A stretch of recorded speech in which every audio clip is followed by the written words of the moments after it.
If you have a cystocele or a prolapsed bladder, what kind of problems can happen when you have that? I'm the Kegel Queen. I'm a registered nurse and my name is Alice Adams, and I'm here to talk with you all about that.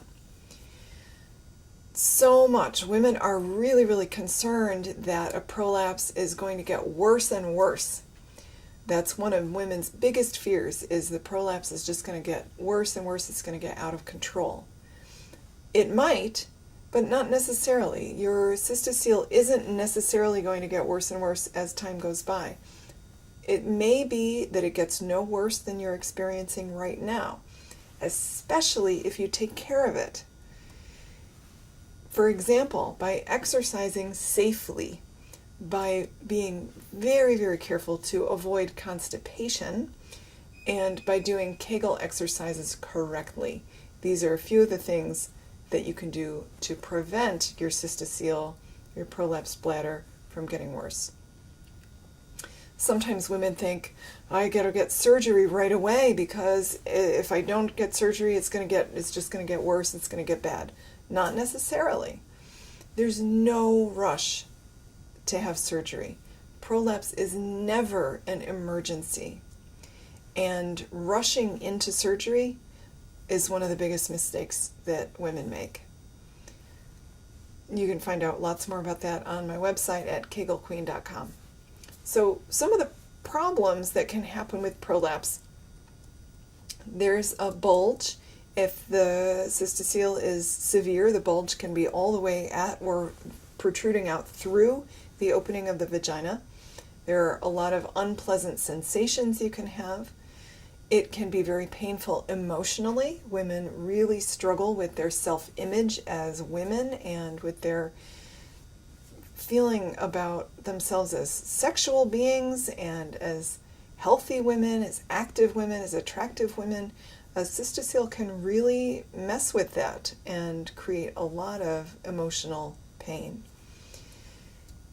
If you end up afraid of sex, if you or your partner are afraid of having sex with the prolapse there, that can cause some real problems. It's actually totally okay to have sex, and I'm planning on another video about that.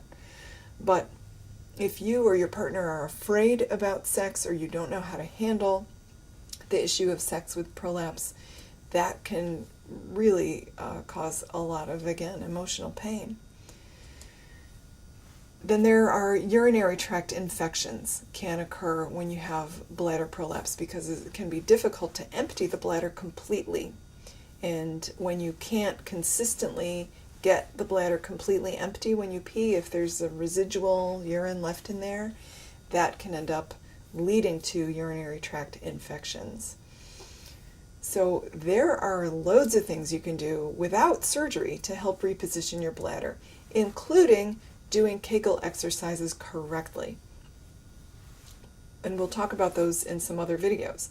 But if you do nothing, those UTIs, the urinary tract infections, are the only bladder prolapse problem that can really be a danger to you on a physical level.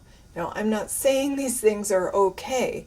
We want you to be healthy and happy and active and have a great sex life. But those urinary tract infections are the only things that can really physically be a danger to you.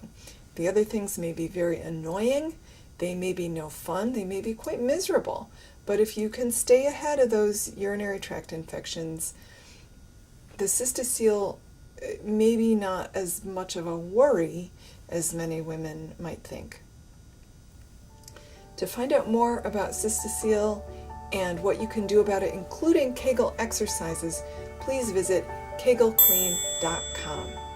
I'm the Kegel Queen, and I'm here to help.